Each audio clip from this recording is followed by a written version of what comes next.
Hello, everyone, and welcome to another episode of the Don't Screw Up Your Kids podcast. Today is a very special day because it is MLK Day, and we are doing a special Freedom Through Parenting Live for 8 hours. I'm super excited to bring to the front my very first guest. This is Anaiah Younger. We met years ago when we were both like on our way to being teachers back in 2006. Crazy. 20 years ago? Yep. That is crazy. That is mind blown right now. Yeah. 20 years ago, we became teachers. And no. Now my computer is talking about it's running out of space. We're not doing that today. Right. We're not. You'll be all right. Let me close every other window because we're not about That's to do what I this was today. doing. This is crazy. Because I think I extended to like 2 terabytes, but I've been doing a whole lot online lately, so I understand it. But I'm not okay with this right now. Let me close out all these windows. But thank you so much for coming on the podcast today and sharing some of your knowledge. I know that you have a background in nutrition. And share a little bit about your background, who you are today. Who is Anaiah Younger? Okay. So background, how far back do you want me to go? Like as far back as you would like. I am the oldest of 6 kids, and I grew up around my family. So I had my dad's side of the family here, my grandmother and my mother, and everybody was always trying to lose weight. And Black community, everybody's got diabetes, and everybody is, just needing to be healthier, but kind of stuck in that, in not knowing what to do or not being able to fix it. A lot of things we believe are hereditary. Some of that is proven, right? So we inherit things from our family that gives us predispositions. And so I'm thinking, what do I do? How can I help my community just to be healthier? So I grew up, my family liked to eat vegetables, kind of balanced. We were a big upstream prevention kind of family. My mom has a lot of anxiety, so she's worst case scenario, So that helps. So we're doing everything, trying to stay healthy, trying not to get sick, things like that. So went to UC Berkeley, was a nutritional sciences major, wasn't sure if I was going to go like hospital dietitian or sports medicine or something like that. But I got into the classrooms in Oakland, volunteering, and just really got a heart for helping the community, trying to teach how to be healthy in ways that people didn't just like hear the information, but they put it into practice, because doctors will help you when you're already sick. And a lot of teachers will say things to you, but then it goes in one ear and out the other. So that kind of teaching for transformational change was what I was going with. So that morphed my degree from just strictly nutritional science to a nutrition and education, which came out to public health. And I was that first graduating class of public health with all of us who were like, we like science, but we also like teaching and community and talking to people. So that's kind of how I met you in my teacher training journey and learning to teach. You know, I remember always seeing you walk around eating healthy things. And I remember you saying like our first year, you had perfect attendance as a teacher. Right? Okay. I perfectly maxed out all of my sick days. All of them. I think I might have had some extras. But you've always been a person who's been eating healthy, and I love that you practice what you preach. Right? Okay. Now your family. My family. Tell us about your family. So I have 4 kids. They are 6, 10, 12, and 14. And I have a husband who works kind of nights and long hours. We are all over the place. We're, typical public school, lots of sports, activities, things like that. We aren't super wealthy, but I liked, we kind of started from the bottom. Now we're here. And I never wanted to lose the sight of, like, what if the world shut down, which it did at one point, and it actually did. And we weren't able to, we just didn't have a lot, or things changed. Like, how could I survive and maintain this healthy lifestyle without defaulting to hot dogs and ramen noodles? So that's kind of what I built my life on. We have a garden, which my kids love, and they love to eat it. They don't love so much to work in it, but that's that's part of understandable life, I guess. What are you growing in your garden? Right now it's winter, so that is smoothie season for me. We've got every kind of, we have Swiss chard, rainbow chard, we have arugula, butter lettuce, frizzy lettuce, Japanese Mizuna. We have snow peas, sugar snap peas, beets, carrots.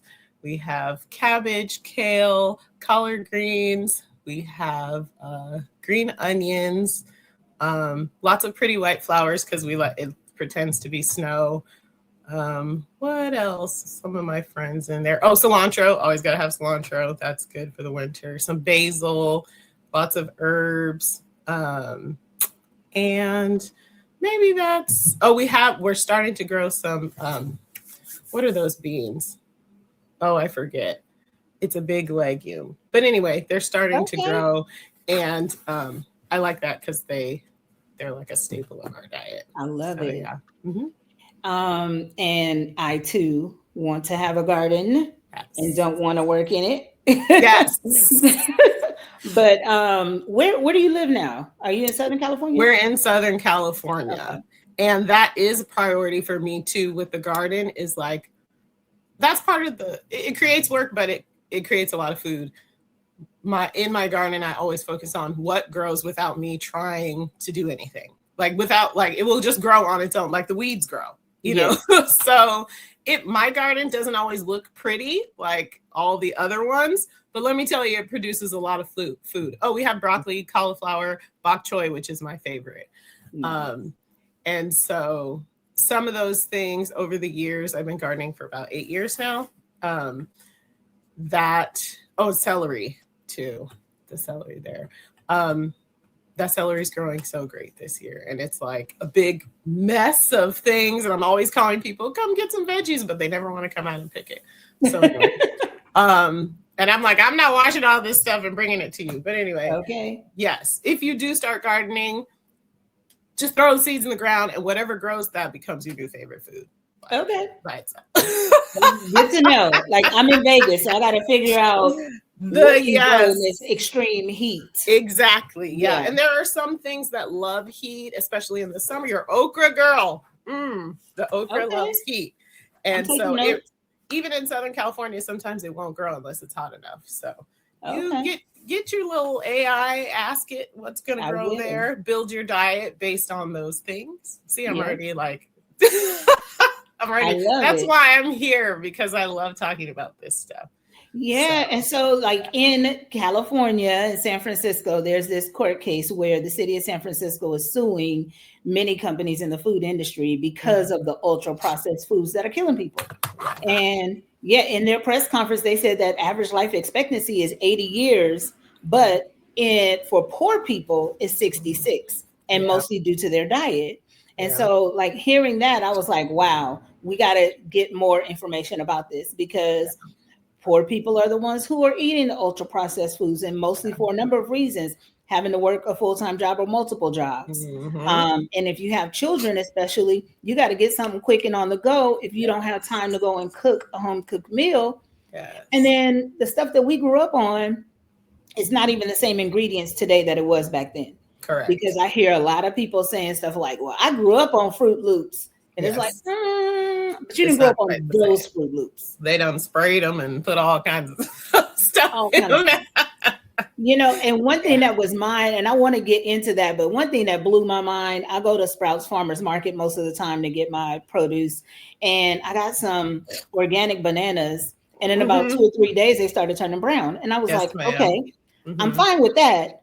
What I'm not fine with is what happened to the other bananas that's not turning brown? Yeah. Yeah, for sure. Because the experts have always said that if you're not eating the skin, you didn't have to get organic. Yeah. So like oranges and bananas, you don't have to get organic because you're not eating the skin. But for grapes and cherries and stuff like that, you should get organic. Mm-hmm. But I'm like, it's a big difference between these regular bananas and these organic bananas. So what did y'all do? Yeah. You know, and so that made me really interested in really looking more into the nutrition, because whatever they put on this stuff to make it survive longer may not be doing well in our bodies. Yeah, that's absolutely true. And, you know, a lot of the stuff is uglier when it's organic or fresh. I have had, like, you know, greens from my garden, from the time I pick them to the time I get home, they wilt, right? Because it's hot in my car. And I will still, you know, put it in some water and rehydrate it and eat it because I know where it came from. It came straight from the ground, but it doesn't sell well. If it doesn't sell well, that's what they're most concerned about, right? They want it to be pretty. They want it to last long. They want it to, you know, they want to make money, basically. So, and we have been conditioned to expect those things. And so that's a problem that, you know, I think when people start growing their own, they become more aware of things like that. And they don't have to have things that look perfect or don't have the brown spots, because they understand the difference in the taste, the difference in what's happening. But they're like, I want the yellow banana with perfect shape that comes from the store, you know? And that's probably a whole nother issue, not where you want to go with it. So we have to reprogram how we think, though. Ultimately. And I love that, because there was a company, it used to be called Imperfect Produce. Now I think they're Imperfect Foods. And I had ordered boxes from them when I lived in Sacramento, and I loved it. Like the food, I made a soup one time, the carrots, I was like, these are the sweetest carrots I've ever had. Yes, you know, some of the fruit that they gave me, I was like, this is some of the best I've ever had. And I wouldn't have had it if it hadn't been for Imperfect Produce. Yeah, it wouldn't have made it to the store. Yeah. So what are your thoughts on this lawsuit that's happening in San Francisco and suing the food industry? And just give us some of that info. Yeah. I'm not a lawyer. I do think that ultra processed foods are really bad for you, and we already know this. But you know, the issue is whether they hid it and did it on purpose, right? And whether they're targeting poor people. I think, like I said, they just want to make money, and they don't really care about anything else. So if something is, you know, less expensive, they can get subsidies for it. They can put it on as eligible for WIC, and then the government's paying for it. It's guaranteed income. That's all they're concerned about. So asking people to care about you, asking people to not have their bottom line as their number one is a very difficult thing to do.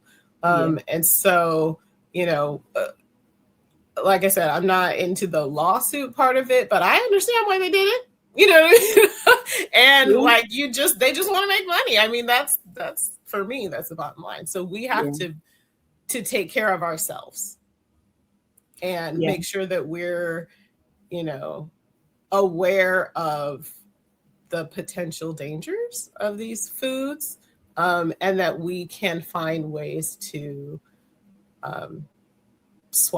substitute them and keep ourselves healthy. I don't know if that's enough. Good. You know, one of the things they were talking about, Kraft and Heinz and Nestle and Mars and Kellogg and like all these different companies.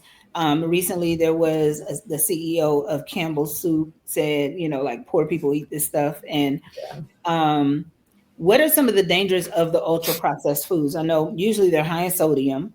I remember eating those like ramen noodles one time, and my heart started beating so fast that my shirt was moving like this, and I was I'm like, I shouldn't be eating this. You know, every now and then I still do. Like if I'm on a plane, I might get the noodles because I'm just like, I haven't had them in so long, and I'm so accustomed to having them. But But when I saw that happening, my heart was beating so hard that my shirt was moving. I was like, this can't be healthy for us. Yeah. And I ate them, my kids ate them. But when my daughter had my grandson, I said, I don't want my grandkids to ever have to eat noodles. Yes. Not have to eat them. Yes, that's true. And okay, so they're bad for you because processing is a spectrum like everything else. And the one thing that I always say when I'm thinking, growing, shopping, meal planning is if it grows, it goes, So the closer you are to picking it off of the vine, to pulling it out of the ground, that's where you want to eat whole foods. Please don't judge me, but this is not like a sponsorship or anything.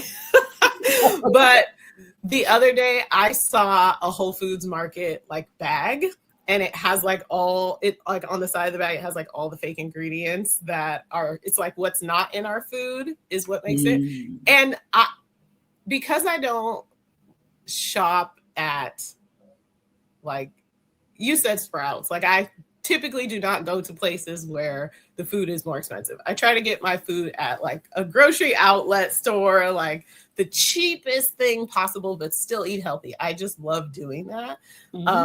But I said, oh, Whole Foods means like when I go into that store, the foods that are in there are whole, like they're close to it. Because I have a big problem with bread.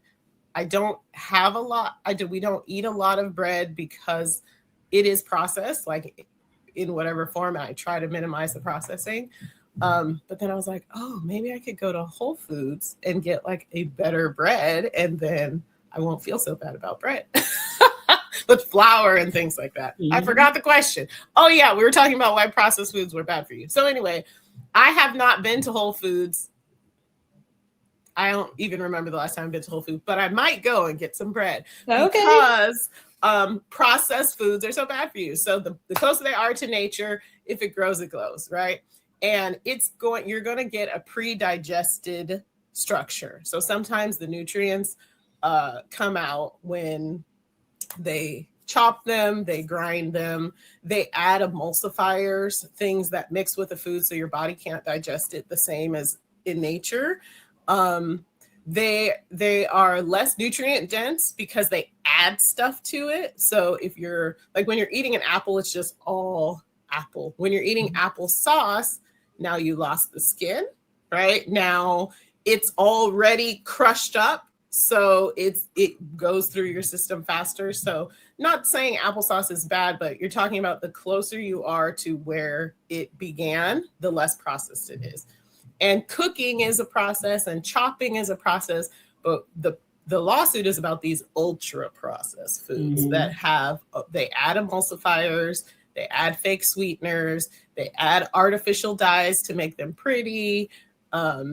And then, we talked a little bit about organic, but I don't think that's non-organic is not necessarily unprocessed. So, yeah. So that's the fact that all of these random ingredients that people are adding can cause diseases. And a lot of them, it's long-term effects that we find out later. And so if you're an upstream kind of person, I'll just eat the apple instead of eating the apple flavored whatever, because you don't know what triglyphosine is going to do to your body. And if you've been eating it for 30 years, by the time you find out, it's too late. Yeah. So and that's what people have been finding out is they're like, oh yeah, we think it's healthy. I mean, I told you I went to UC Berkeley. Vitamin supplements, these people in the labs, they're sometimes doing their best to create things that are like nature, genetically modified to make it better. And in theory, sometimes it's not harmful for you, but we just don't know how our bodies are going to take them. They're not natural. And so, yeah, that's kind of the badness of the ultra processed foods. You're looking for those fake ingredients. You're looking for things that are added that make it less nutrient dense. And then you're looking for things that are already broken down so much that now it's just kind of going right through you without you being able to soak up the nutrients. So that's why bread is on my list of bread's good. Like, oh, the bread. You can do it. I can do it. I'm gonna go to Whole Foods and start looking at some bread and see what I can do. I know sourdough is supposed to be better for you. Yeah. And of course the whole grains. But gosh, back to the companies, they're so good at marketing.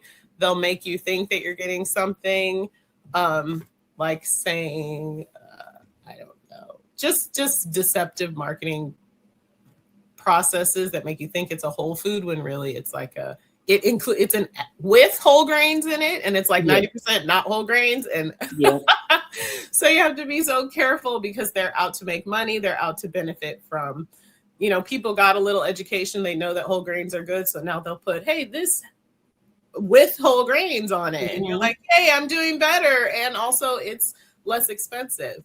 And then like it still hurts your body. So there's a guy I watch online, and he was talking about even the rice. So he ate a bag of rice, and he was reading like where it said enriched, and there was all these ingredients in the rice. Yes, ma'am. So he said, instead of that one, get the one that says jasmine rice, and it's just jasmine. There's one ingredient, it says jasmine rice. And so I was like, how do you mess up the rice? And we don't think that it's a problem because we see it doesn't look like anything is added to the rice. Yes. Right? And rice was, again, another something with good intentions, right? It's enriched rice. They're adding vitamins to your rice. So but they're, they add the vitamins to your rice. If you don't rinse off the rice is taking up some of those bad, what is it? It starts with a Z. Rice needs to be rinsed off. So you can buy the enriched rice, but then you have to rinse off the vitamins. And then what's the point of buying it? They don't care. They just wanted you to know it was enriched, so you would buy it over another one. And they would make money. And they were talking about these natural flavors. And they're like, the natural what? Natural flavors. Oh, geez. Yeah. You know what? Why don't you just eat the natural and eat the flavor? It sounds great, but then it's having these negative effects. And what's a big like red flag for me is that other countries have banned some of the foods that we have here in America. And I was vegan for like 2 or 3 years, and then I went to Mexico, and I was like, I've always been open to eating meat in other countries. And so I was like, well, let me see where Mexico, like, what do they do with their meat? Are they taking American meat? What's happening there? Yeah. They don't. They've banned American meat. So I was like, I'm going for it. And I had a friend who I was eating with who also had been vegan years ago. And when she started eating meat again, she started eating meat in the U.S. So she was like, you're going to get sick. She was like, you should have done that. I was there for a conference. She was like, you're going to be sick the whole conference. I ate everything. I ate the beef, the chicken, the pork, everything, and did not get sick in Mexico. Wow.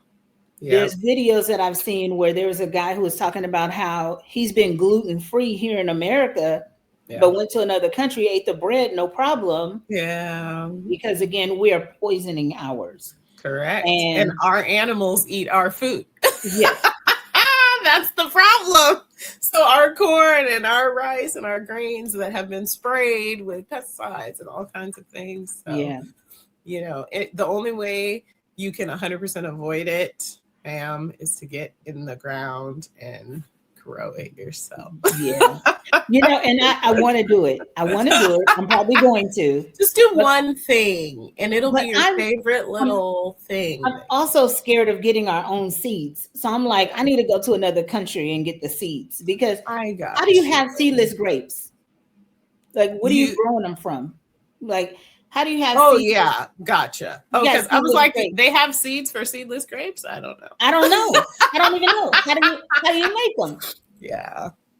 So I'd rather just go to another country, get my seeds, and bring them back here. Gotcha. I had gone to Cuba, and they were like, "We don't use any pesticides. We don't use any chemicals on any of our food."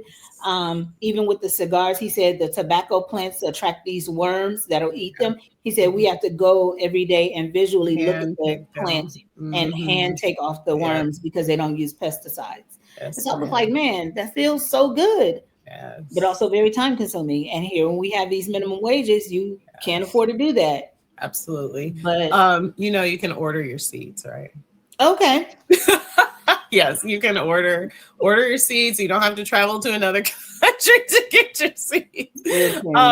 That's a whole other story, because I'm scared to leave the country right now. But yes, and the amount of food that the farmers have to produce is much more than what you need to produce to feed your family. So that's something that we learned in the pandemic. Our garden plot is at the community garden, and it is like 20 by 20. We could feed our whole neighborhood on it. Like it is way too much space for us, but I do like to share. So for you, like for yourself or your family or your community, like whoever's going to be there eating off of it, you don't need a lot of space, and you don't have to grow. Like it's not, I'm not going to lie, that it is work, but it's not maybe as overwhelming as if you make it not overwhelming, like it is possible and start small. Yes, you can start with one thing, your favorite thing, or the thing that grows really easy. And then you start basing your meals around that thing, because you're going to have a lot of it. And then you're replacing volume in your diet with that thing. So yeah, that's it. Now I keep trying to get people to garden, but I know it's hard. And you say, I don't have a green thumb, but neither do I. I still can't. I can't keep plants alive. I can't keep succulents alive inside my house. But outside, that's where they're supposed to grow. So some of them will grow on their own. And that's so good to know. I've killed every plant I've ever had. Like, the plant over by the window, it's on its last leg. Yes. And I'm like, if I go through all this work of building a garden and I kill everything, because my grandmother had a green thumb, and we grew greens on the side of the house where I grew up. So I'm accustomed to that. But I've killed everything I've ever tried to grow, every plant I've ever tried to have. Now, we both taught in public schools in a low-income community, and we saw the food the kids were being served. And I think it probably will qualify as those ultra-processed foods, the chicken nuggets, the pizza, all the stuff that's really not healthy for kids. And I know that Michelle Obama was really pushing to change what was in the school lunches. But then schools were complaining the kids weren't eating the lunches. When you gave them salad, they weren't eating the salad. And I know when I was in elementary school and middle school and high school, I didn't eat the salad. You grabbed the pizza, you threw the whole rest of the tray away. Right? How do we even help kids get to eating healthier when they are at school and the school lunches are unhealthy? Oh, okay. That's not what I thought you were going to ask. So you said how do we help the kids get healthier when they're at school and the school lunches are not healthy? So they also are eating the school lunch? You're asking about them making better choices? What would be a solution for parents when they're sending their kids to school and the school lunches are not healthy? Yes. Okay. So I let my kids eat the school lunches because they're free. And I have palate trained them, as I say, from the time that they were born. And so they will eat whatever they're used to eating, right? So if you want them to choose the salad, you have to have them eating salad at home. Because I focus on my lazy gardening, I always make sure we have a raw section in the garden. So raw peas, raw carrots, raw celery, things that they can just pick out of the garden and eat like right there. And so and also it makes it convenient because I don't have to do anything. Cucumbers. Oh, they love cucumbers. Let me get off the garden, because I did live in an apartment one time. So I understand not everybody can garden, even though my garden plot is $120 a year and it provides all of our vegetables. That's crazy. I was going to ask you about that price. $120 a year? A year, ma'am. It comes with soil, it comes with water, and then we do have to get our own seeds. But in a community garden, if you can find your local community garden, people share all the time. So not only are you eating what you're growing, but everybody's like, oh, I have these extra squashes, all the fruit, like everybody's sharing. It's such an amazing community. People will give you extra seeds that they have left over. If you want to be specific about your seeds or whatever, you can do that. But you also see what grows easily in your area and what doesn't. So huge advocate for the community gardens. Prices are low, and we're talking about I don't buy vegetables anymore. And when I'm meal planning, I'm basing my diets off of whatever is growing in the garden right then. And then just adding some other things from the store. So it keeps my costs really low. Like I could do $60 a week for the 6 of us. And that is like a game that I'm always playing, like, woohoo, $60 and super healthy and the low process. So anyway, what were we talking about? I don't know. Oh, no, that's good. Oh no, the school lunches. Yeah. So I was saying, I'm sorry, I haven't even been repeating those questions, but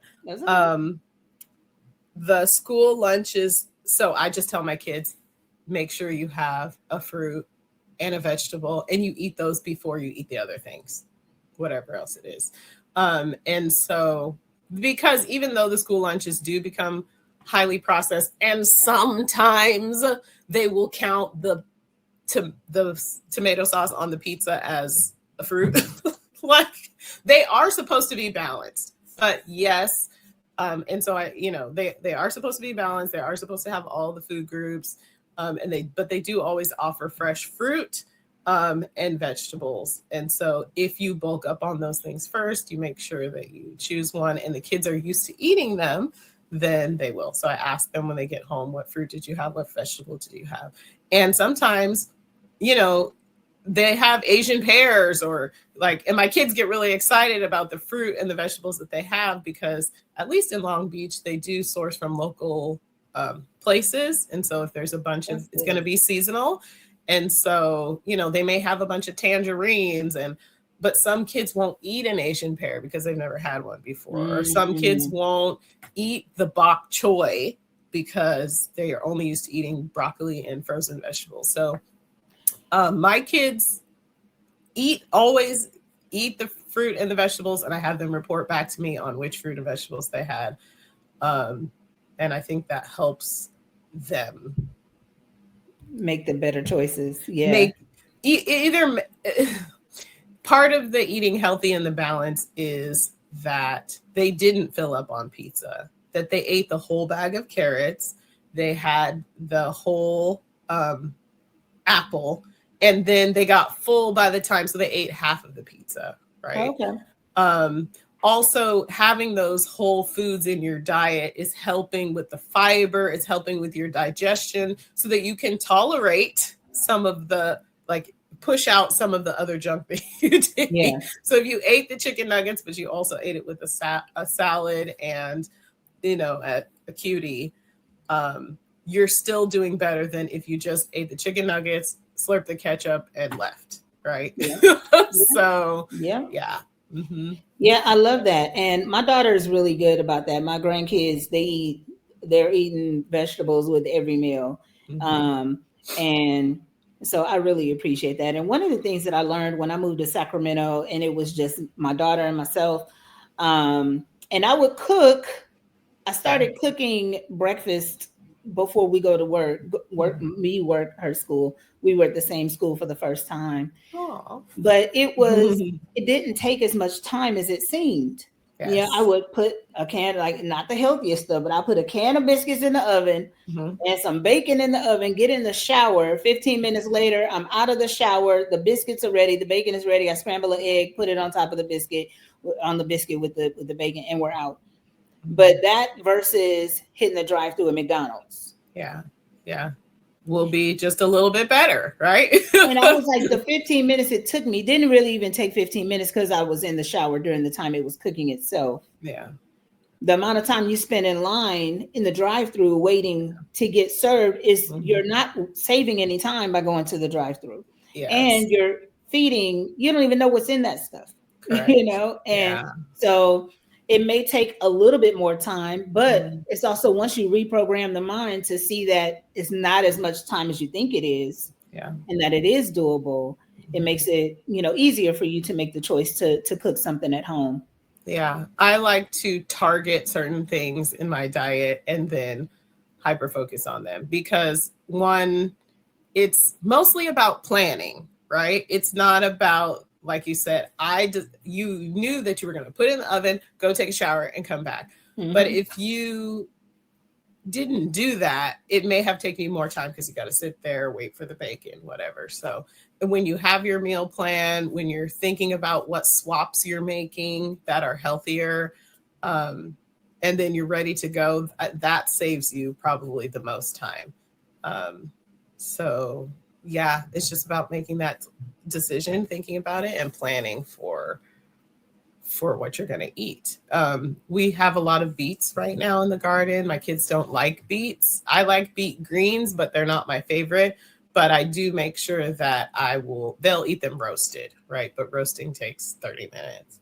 So we're going to roast a big batch of, chop them all up at one time, roast all of them. Then we can throw them in the salads and, or throw them in smoothies or whatever it is. And they're just much more palatable. But I would never, if I just have the beets sitting in my refrigerator, they're going to sit there for a long time because nobody wants to eat them. They take too long to chop them, cook them. So for me, even when I have these foods, it's really about planning how you're going to use them, and how you're going to make that swap. We do a lot of oatmeal. Oatmeal is our best friend because we got rid of those cereals. Oatmeal takes 2 minutes in the microwave. Steel cut oatmeal, and the same thing. My kids already know I have 2 to 1 written on or 1 to 2 written on there. 1 scoop of oatmeal, 2 scoops of water, put it in the microwave, walk away. You come back, you have oatmeal. A lot of people do overnight oats because they want to get fancy with it. That just takes planning. And if you do plan it the night before and you can do that, then you have this beautiful bowl with the blueberries and whatever else in there. I could, but I don't plan that far. So for me, I already know 2 minutes. It takes 2 minutes to make oatmeal. Okay. That's what it is. What do you put in your oatmeal? Whatever we have. The kids love frozen blueberries. So frozen blueberries are a big one. Apples. If I have fruit preserves, that's an easy one. They just get a scoop and it's the same thing we put on a peanut butter and jelly sandwich, or it's not jelly, but whatever. Just get a scoop of that and it's instantly flavored, so that's it. Seeds, grains and seeds are good for combining to make a full protein. So sunflower seeds, coconut, things like that. Love that. On top. And if there's one place that we're going to use applesauce because people give applesauce out a lot for free and I take things that are free, applesauce will go in there. Okay. So yeah. And then just dump it and go. Now, do you know, I don't know if you've looked into this, but I've heard people talking about this red dye number 40 impacting kids with ADHD and being able to how the dyes and the food in the dyes are impacting kids and their behavior and their emotions. Can you speak to any of that? Don't eat that stuff. Kid, if it's dyed. Oh my gosh. So the one place that I think dye would be introduced in our diet would potentially be a fruit snack that they got from somewhere. I don't buy fruit snacks. Or cereal. I don't know where they would get, I'm sorry, dyes of the food. I can tell you how to swap. I can tell you how to swap everything that might have dye in it and they'll be okay. So I would love that. Raisins, cranberries, dried cranberries, you have to watch for added sugar, but usually they'll come, I always buy the big packs because the individual packages are more expensive. But if you get a bag of them, just portion control for the dried fruit. Kids love dried fruit. They love nuts, trail mixes. Oatmeal is I always have oatmeal and grits when you get tired of oatmeal because I don't know. It just makes you feel like you're not eating oatmeal all the time. But yeah. Fruit preserves instead of the jellies and jams, because they're going to just be fruit without added things. Where do you get dyes? Where else do you get dyes? Well, they have them in like the chips. They have them in like the Skittles. Oh, like the hot like Cheetos. Oh, candy, yeah. the candies. So yeah, if you're talking about, it's October or it's a birthday party, something like that, so you have food. We just don't eat a lot of it. Like, let the kids have one. And I got guilty. I used to donate, but I don't even donate. I just try not to take it or throw it away. Yeah. I am like so not good at throwing things away. I really am not. But just don't eat it very often, and have your diet be you're pushing. You have more whole foods in your diet, so again, your body can tolerate those things better. Mm-hmm. You're not overloading your system with those things. So yeah, I let my kids eat candy on occasion whenever I don't buy it, but they come upon it sometimes. Yeah. And I think that their diet is hopefully generally healthy enough that they can tolerate that stuff. That's good. So, that's so good. Now, one thing that you said you tend to focus on like one type of like, I don't know if it's the vitamin that's in the food or what you said. You focus on one specific thing at a time. Like specific vegetables that you're focusing on outside of just because it's good in the garden, but for what's happening in your body with it. Yeah. So if I'm like, I will be thinking about what is processed in our diet, or what do we eat that we maybe couldn't or shouldn't. Let's say like you have a biscuit in the morning, like you said you threw, and we eat biscuits for like Thanksgiving. Because we'll pop them in with the Papa biscuit. And I might say, okay, it's, bleached flour. It's going to be that's processed. Let me substitute that with a sourdough English muffin. And then, so I'm just targeting something so that now I don't buy that anymore. I just automatically have a swap where if I want to make a sandwich, now it's on sourdough.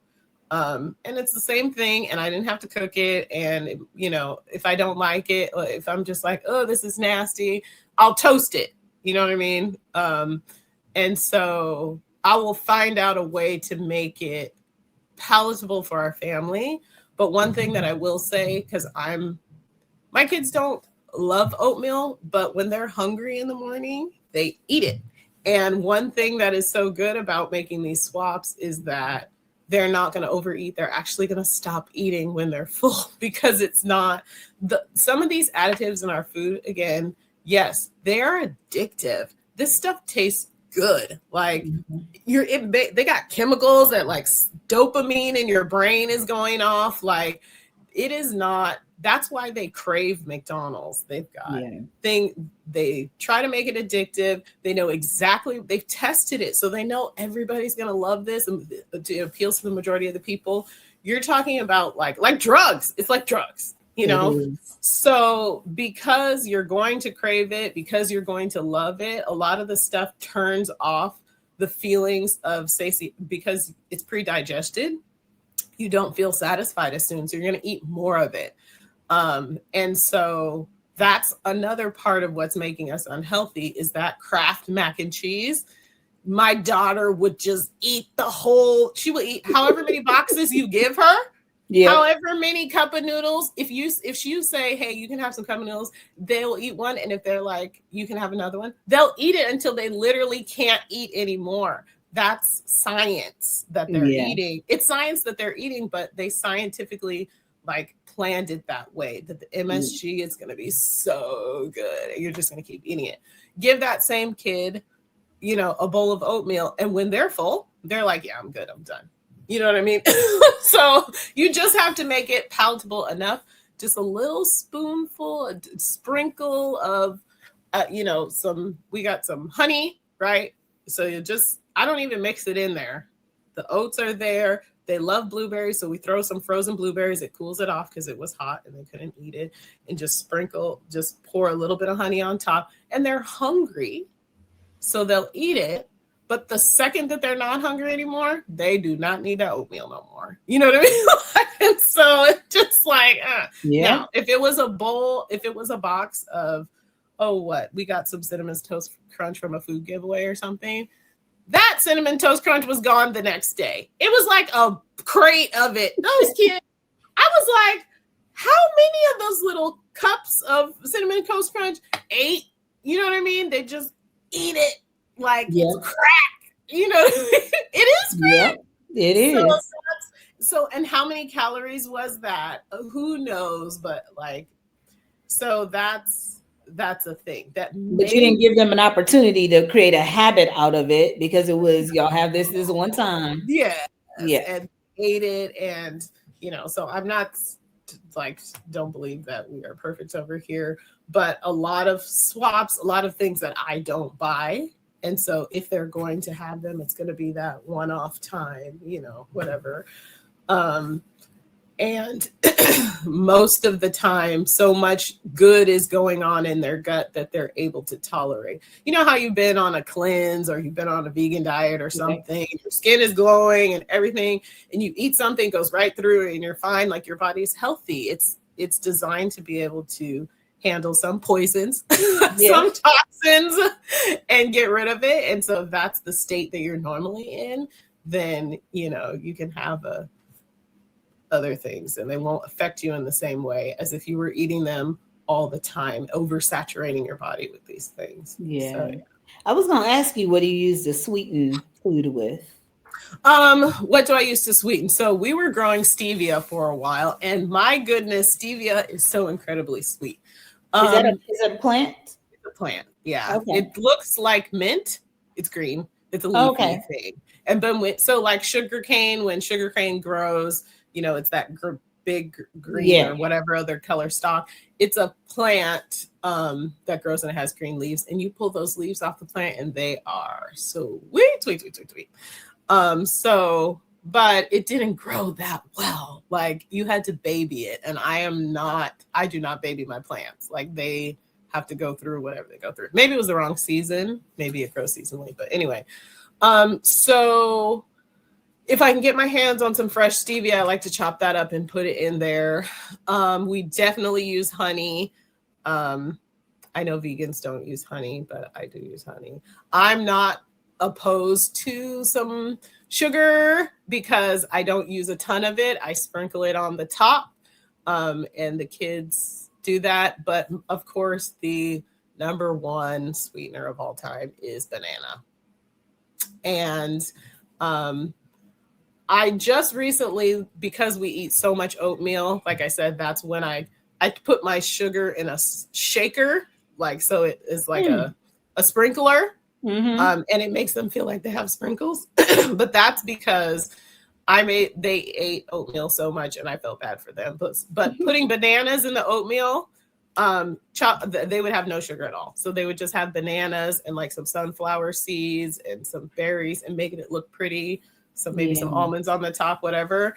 But, you know, I'm like, okay, I can't get too crazy with this because I don't want them to rebel and go the other way. Yeah. So I have my really tight sugar sprinkler where they just like sprinkle it all this. And I'm like, don't mix it in. Don't mix it in, because if you mix it in, you can't taste it. You know, once you mix it in there, and that's what happens with Coke and all those things. They pre-mix it in. You have to add so much in order to taste it. But just like the sea salt that you sprinkle right on the top, one little grain, and you're eating, you know, you're able to taste it a lot. So I don't know if that's the best advice, but that's huge. What I do. But the bananas, man, the smoothies, whatever you can put bananas in. I don't know what people are using sugar for. I'm not a big baker.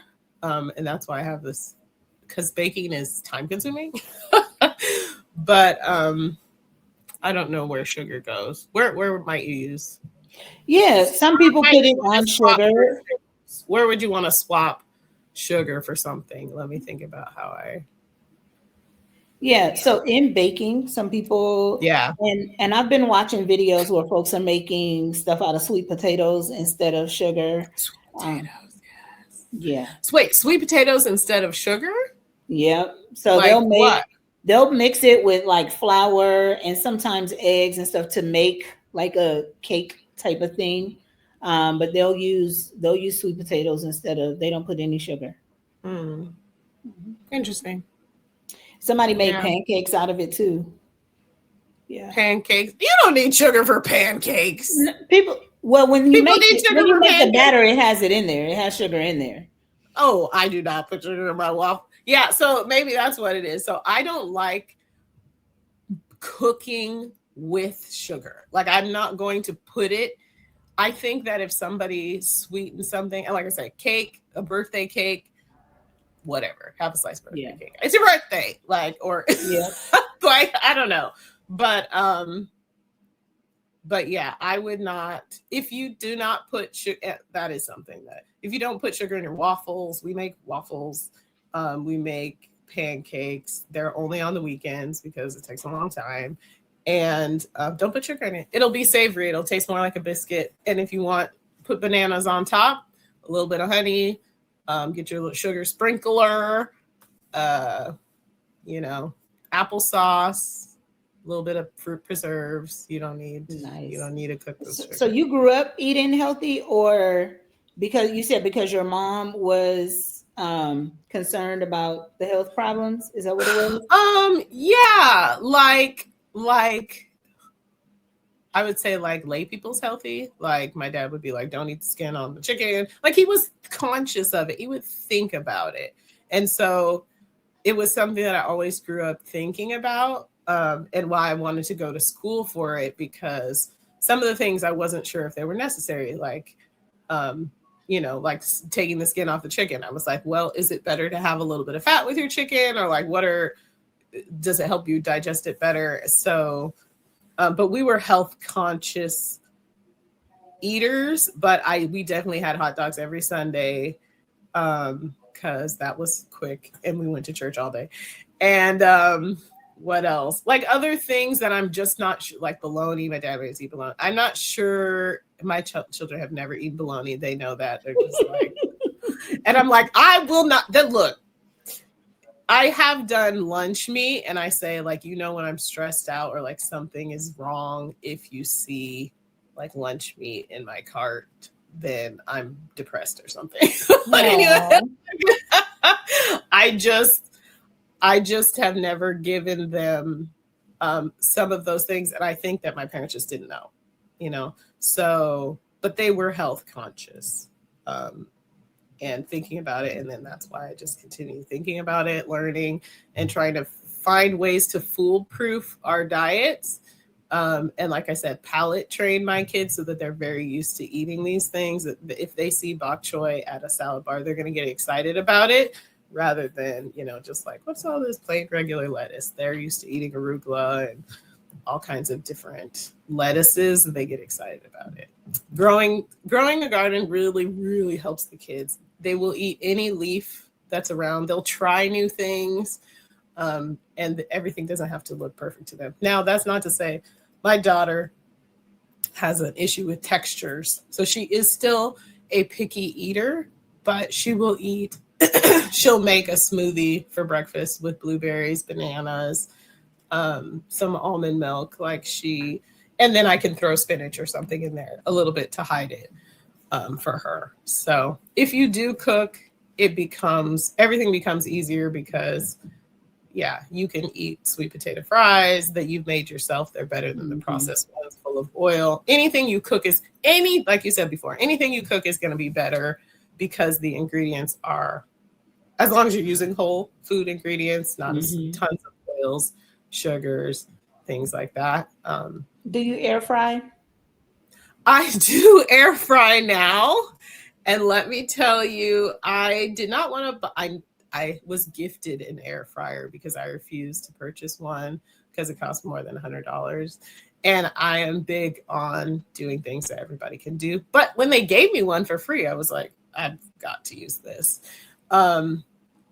But I don't the thing that we love to air fry, and we had a catfish battle in my house where it's like traditional frying, baking it, air fryer. And we've done the catfish battle 3 times, and the air fryer has won every time. Wow.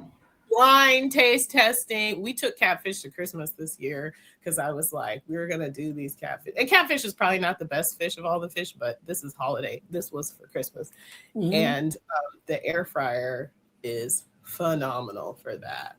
I have done things like potato wedges, but I have 6 people in my family. So the issue with the air fryer is the quantity. I can't get the quantities that I need of like potato wedges because we're going to eat a lot of them.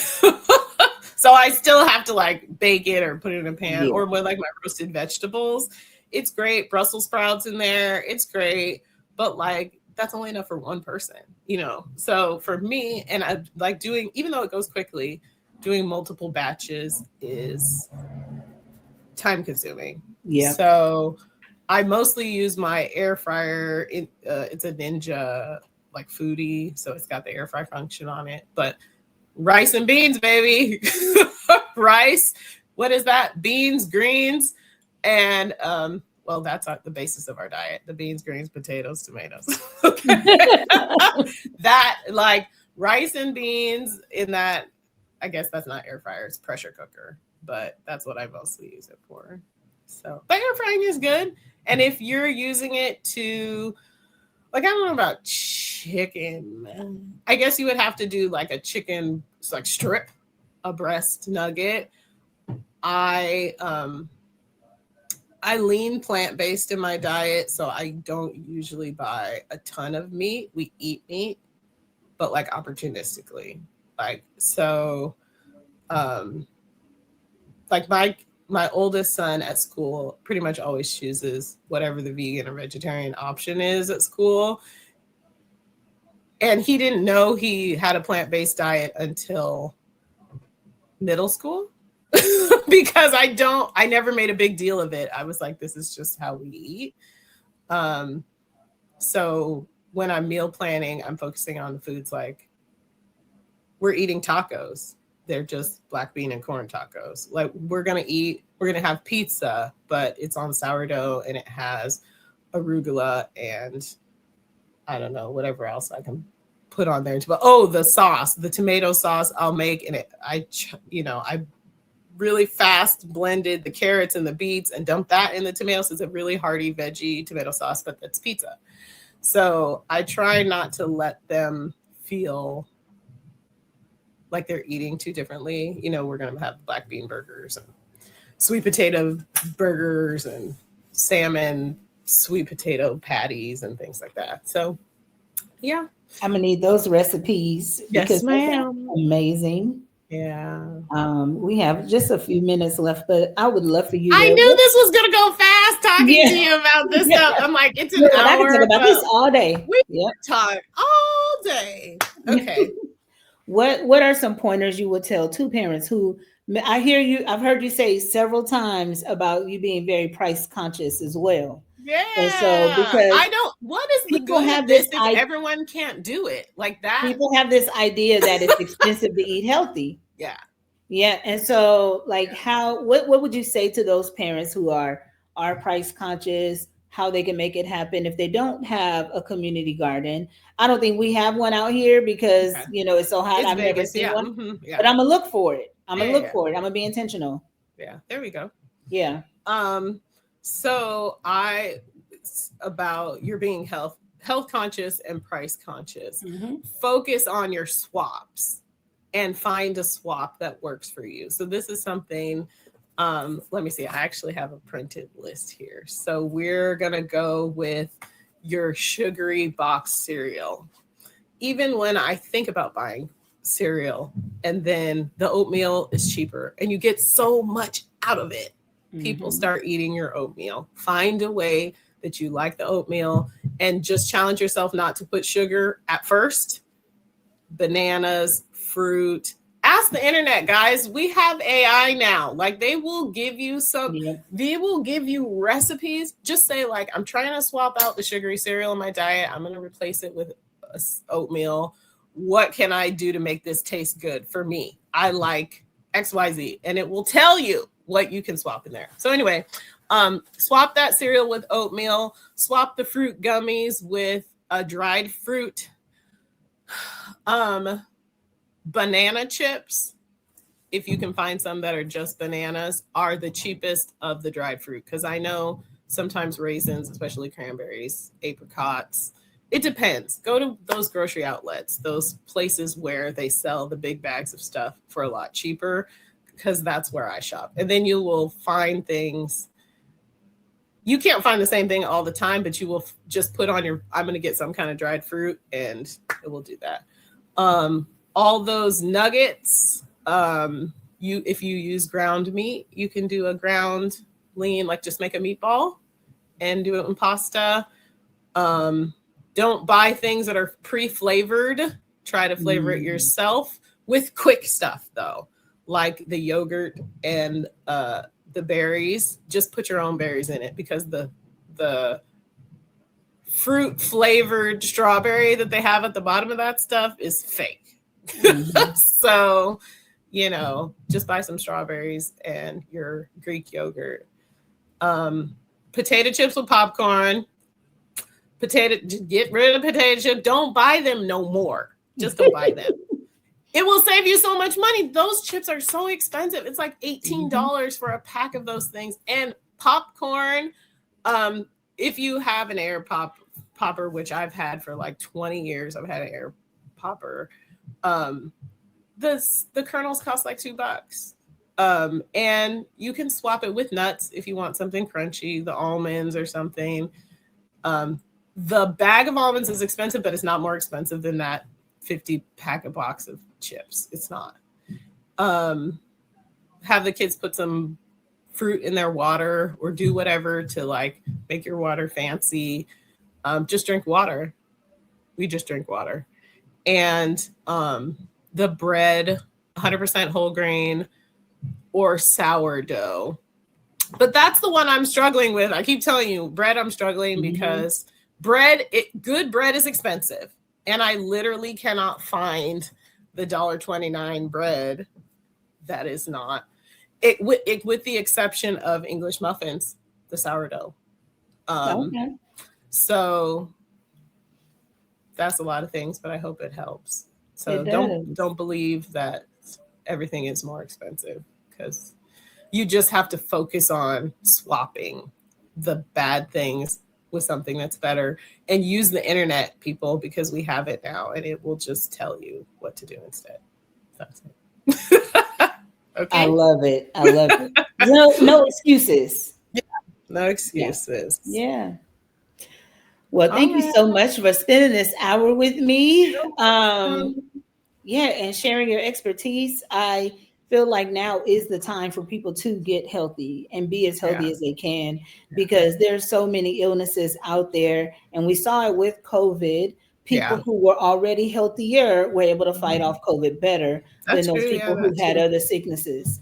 Yeah. And so as we're preparing to help our kids live their best lives, if we don't start giving them the things that are bad for them, they won't even have a taste for it or a desire for it. Yeah. And I mean, like I said, that stuff is addictive. Like when they taste it, when their friend gives it to them, they're going to like it, but they're not going to have it very often. So if you don't buy it, you just don't do that. Like we don't do, they won't have it available.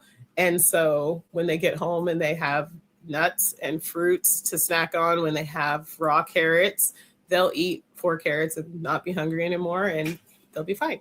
So we're good. Yeah. Some kid is banging on my door right now. So, right on time, though. Yeah, we're good. We made it a full hour. So thank you for having me. This was fun. I hope it was helpful. I thought you were going to really challenge me on something or push back, but we just kind of we're vibing. I think this is a good thing. So, I think it's helpful. And hopefully people can take away from this and make some really good choices going forward. Yeah, for sure. All right. Well, have a good one. too. Happy King Day. Happy King Day.